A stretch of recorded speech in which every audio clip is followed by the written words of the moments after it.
اس سلسلہ میں اتخذو قبور انبیائہم مساجد، یہ حدیث جو ہر وقت وہ پڑھ کے شرک کے فتوے لگاتے ہیں، ارشاد الساری شرح بخاری جلد نمبر 1 کے اندر اور پھر عمدۃ القاری جلد نمبر 3 کے اندر اس بات کی وضاحت کر دی گئی ہے۔ اور جو مزارات اولیاء بنانے کے لحاظ سے یہ حدیث پڑھ کے تمام مزارات اور گنبدوں اور قبوں کا انکار کرتے ہیں، اس کے لحاظ سے بھی عمدۃ القاری میں واضح طور پر جلد نمبر 3 428 صفحے پر یہ وضاحت موجود ہے کہ یہ حدیث شریف جس میں نبی اکرم نور مجسم شفیع معظم صلی اللہ علیہ وسلم نے ارشاد فرمایا تھا، آپ فرماتے ہیں ان اولئک اذا کان فیہم الرجل الصالح، کہ جس وقت حضرت ام حبیبہ اور حضرت ام سلمہ رضی اللہ تعالی عنہا نے ایک کنیسہ کا ذکر کیا اور وہاں تصاویر کا ذکر کیا، اور رسول اللہ صلی اللہ علیہ وسلم نے اس موقع پر یہ فرمایا تھا کہ جو لوگ قبور پر مساجد بنا لیتے ہیں اولئک شرار الخلق عند اللہ یوم القیامہ، کہ وہ اللہ کے نزدیک قیامت کے دن شرار خلق ہیں۔ اس کا معنی و مطلب لوگ بگاڑتے ہیں، واردات کرتے ہیں۔ اگر سمجھنا ہے تو امام عینی سے پوچھو، حضرت امام عینی یہ عمدۃ القاری شرح بخاری کے اندر وضاحت سے لکھتے ہیں، قال البیضاوی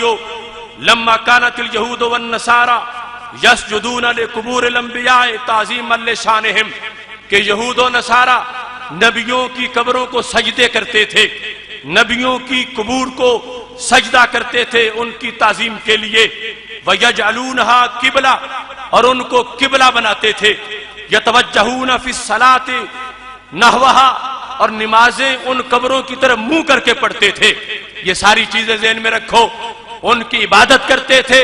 انہیں عبادت کا قبلہ بناتے تھے۔ تو کہتے ہیں وَاتَّخَذُوهَا أَوْثَانًا، انہوں نے قبروں کو بت بنایا ہوا تھا۔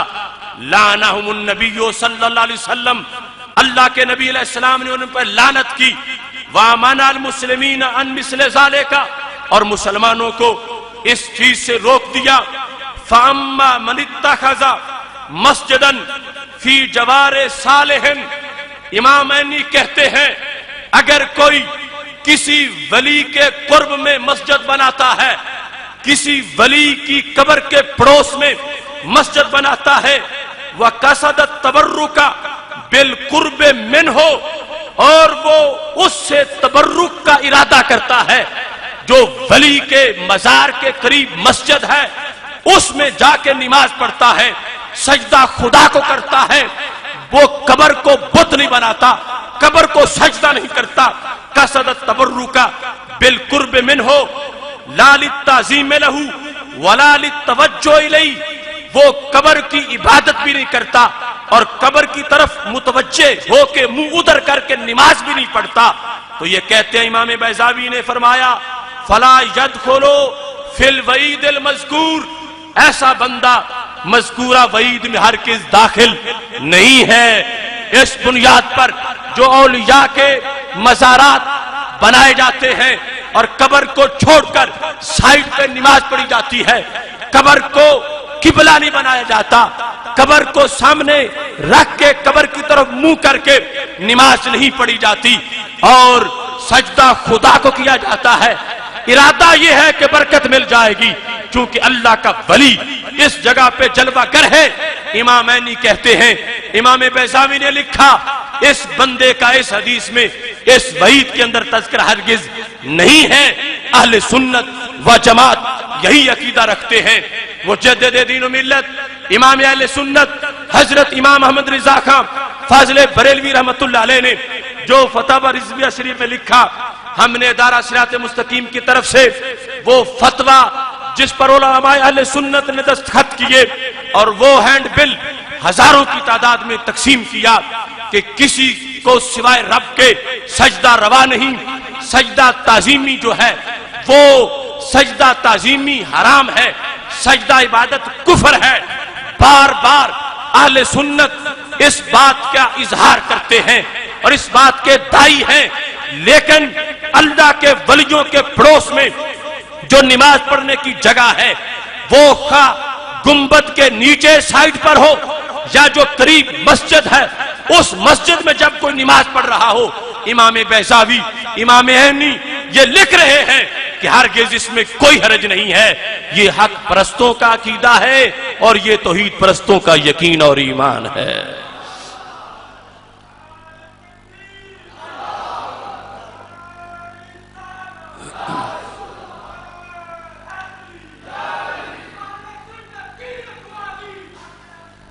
محتشم سامعین حضرات، یہ ارشاد الساری جلد نمبر 1 صفحہ نمبر 430، اس میں امام کستلانی نے تفصیل کے ساتھ اس حدیث پہ بحث کی کہ سید عالم نور مجسم شفیع معظم صلی اللہ علیہ وسلم نے جو ارشاد فرمایا ہے کہ لعن اللہ اليہود والنصارى اتخذوا قبور انبیائہم مساجد، کہ اللہ کی، اس کا مطلب کہ قبروں کو سامنے رکھ کے سجدے شروع کیے اور ان کی عبادت شروع کر دی۔ اس پر مزید بحث کرتے ہوئے انہوں نے یہ کہا ہے، جہاں بحث ہو رہی تھی کہ قبرستان کے اندر نماز کا حکم کیا ہے، اس میں واضح طور پر انہوں نے لکھا وَيُسْتَثْنَى مقبرۃ الانبیاء فلا کرہۃ فیہا لأن اللہ حرم علی الارض ان تاکل اجسادہم وانہم احیاء فی قبورہم یصلون، کہ رب کے نبی جو ہیں وہ قبروں میں بھی زندہ ہوتے ہیں اور اللہ تعالیٰ کے فضل سے قبروں میں بھی وہ نمازیں پڑھتے ہیں۔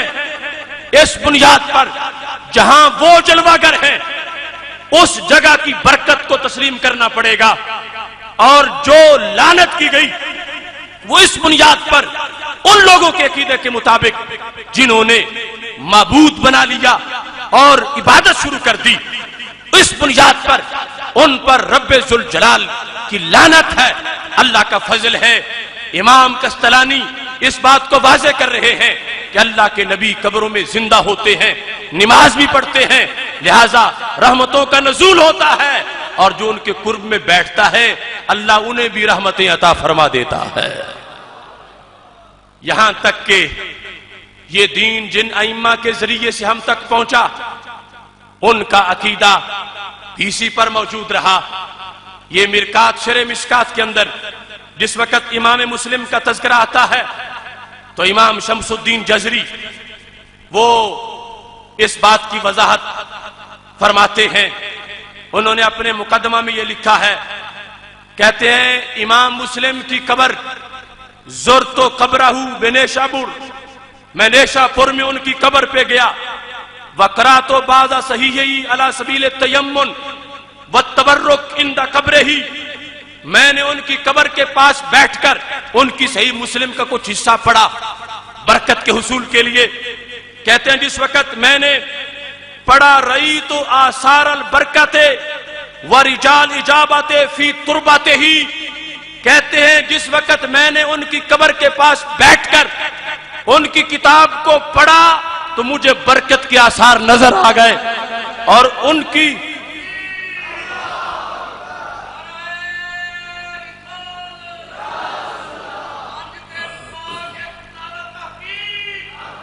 ورجال اجابت فی تربتہ، ان کی تربت میں مجھے دعاؤں کی قبولیت کا منظر نظر آیا۔ میں صرف اختصار سے یہ ایک محدث کی قبر اور ایک محدث کا عمل تمہارے سامنے صحابہ اور تابعین کے عمل کے بعد پیش کر کے اس بات کو واضح کرنا چاہتا ہوں کہ یہ دین جن ذرائع سے ہم تک پہنچا ہے وہ یہ محدث ہیں۔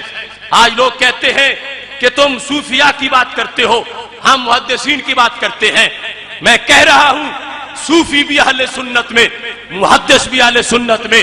یہ جن کے ذریعے سے ہم تک حدیث پہنچی ہے ان کا عقیدہ تو دیکھو۔ خدا کی قسم میں پورے وثوق سے کہہ رہا ہوں ہر صدی کے محدث کا وہی عقیدہ ہے جو آج کے سنی کا عقیدہ ہے۔ وہ امام ابو بکر بن خزیمہ ہوں، وہ ابو عدیل سقفی ہوں، وہ محمد بن معمل ہوں، وہ ابن حبان ہوں، ہر صدی کے اندر یہ عقیدہ موجود رہا، وہ قبروں پہ گئے ہیں، قبروں کی زیارت کی ہے، تبرک کو مانا ہے، توسل کو مانا ہے، ان تمام چیزوں کا اعتراف کیا ہے۔ اگر یہ بدعت ہے، یہ شرک ہے، تو منکرین اپنے نئے محدث ڈھونڈیں، چین آف اتھارٹیز، نئے رجال کی تلاش کریں جو صفہ سے لے کر آج تک تاریخ کا تسلسل ہے، اس تسلسل کو مسلک اہل سنت سے تعبیر کیا جاتا ہے۔